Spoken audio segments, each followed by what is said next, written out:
La passion du cinéma, eh bien, elle a commencé à l'adolescence. J'étais passionné des films noir et blanc, les Laurel et Hardy, les Charlot, etc. Et puis moi, j'avais envie d'en faire un petit peu autant. Donc, à l'âge de l'adolescence, mon premier projecteur, c'était un Cinégel 8 mm. C'était avec mes petits sous que ma mère me donnait toutes les semaines. Donc, il a fallu quand même plusieurs semaines pour pouvoir acheter mon premier projecteur. La collection, elle a débuté à peu près lorsque j'avais à peu près 25 ans. C'est là que j'ai commencé à tourner autour des cinémas, côtoyer un petit peu les opérateurs. Et puis donc je me suis aperçu qu'il y avait des pellicules qui traînaient. On m'a donné des actualités. Et puis après, j'ai acheté un projecteur 16 mm, après un 9.5, etc., etc. Et puis voilà. Donc aujourd'hui, j'ai une collection avec beaucoup de formats, beaucoup de projecteurs. Les plus intéressants, je veux dire, bien sûr, c'est les plus anciens. C'est le Pathé-Coq 28 mm. C'est un projecteur qui est un des premiers projecteurs à utiliser le format réduit. C'est-à-dire que après les Frères Lumière, c'était le projecteur 35, c'était le format 35 qui était utilisé. Et là, Pathé a eu l'idée de faire un projecteur pour les privés, quoi, pour le domaine public. Et à ce moment-là, on a inventé ce projecteur Pathé-Coq qui fait 28 mm avec des perforations différentes de chaque côté. Donc ce projecteur de 28 mm, il avait une spécificité, c'était qu'il était équipé d'une dynamo. Parce qu'à l'époque, dans les ménages, il n'y avait pas toujours l'électricité. Alors on a abandonné un petit peu le gaz, on a abandonné un peu la bougie, mais néanmoins on avait les ampoules, mais on n'avait pas l'électricité. Et là, Pathé-Coq a eu l'idée de faire un projecteur avec une dynamo. Donc plus on tournait le projecteur, plus on tournait vite, plus on avait d'électricité et plus l'image était rapide. Voilà, c'était le premier projecteur un peu pour le grand public. Et par la suite, après, d'autres projecteurs sont arrivés, mais le 28 mm a été abandonné parce que c'était un format un petit peu bâtard et puis encore trop cher pour Pathé. Et c'est pour ça qu'est arrivé juste derrière le Pathé Baby. C'était un format 9.5 avec une perforation centrale et la pellicule était un peu plus petite, donc moins chère bien sûr, et c'était bien moins onéreux pour les familles. Alors en ce qui concerne ma collection, j'ai à peu près, 500 bobines à peu près aujourd'hui. Bon, il y en a beaucoup que j'ai vendues. On a un peu de tous les formats.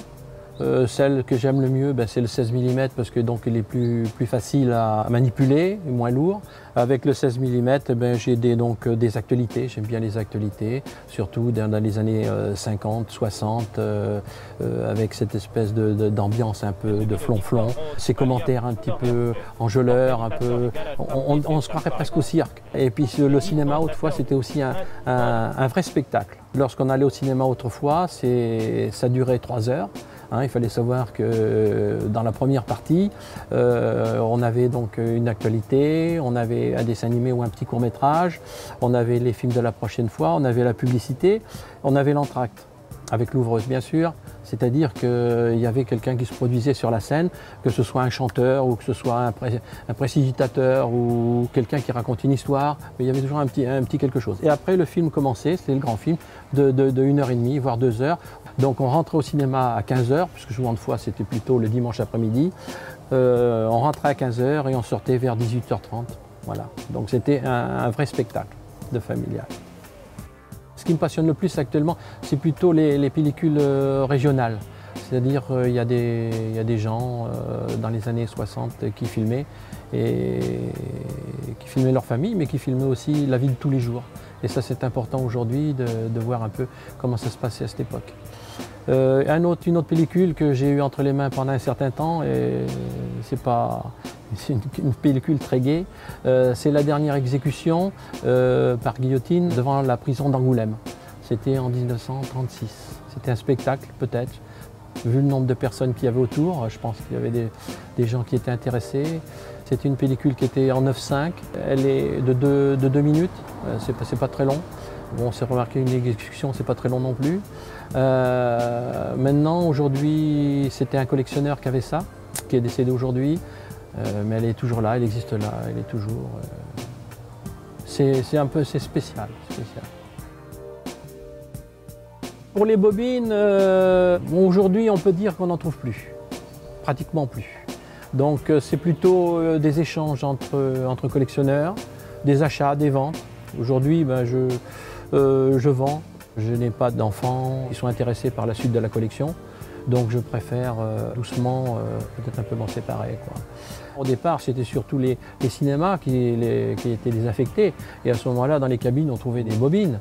Et puis après, il y a eu aussi des brocantes. On en trouvait aussi sur des brocantes, hein, il n'y a pas de souci. Et puis des collectionneurs qui ne voulaient pas de tel format. Et puis on faisait un échange avec un autre format, ça existait aussi. Et puis sur Internet, il y a une dizaine d'années, on en trouvait encore un petit peu. On trouvait des lots à des fois. Mais on ne savait pas trop ce qu'on achetait, hein. Souvent de fois, on achetait un film et puis une bobine, une boîte. Et en définitive, dedans, ça valait rien du tout. Donc c'était un petit peu la loterie, quoi. Bon, c'est bien beau d'avoir des boîtes et d'avoir des films, mais le mieux, c'est quand même de les partager. Donc c'est à ce moment-là qu'est né le site Les Vieilles Bobines Charentaises. Sur le site internet, eh bien, on trouve des films que j'ai récupérés quoi, chez des privés qui ont bien voulu nous les laisser. Il y en a des en noir et blanc, il y en a plus récentes en couleur. Des images des années 30, il y en a quelques-unes. Des années 70 aussi qui sont intéressantes aussi, hein. Et puis il a fallu aussi inventer un système aussi de numérisation. Et à ce moment-là, je ne connaissais pas la Cinémathèque du Limousin. Maintenant, c'est bien plus facile aujourd'hui.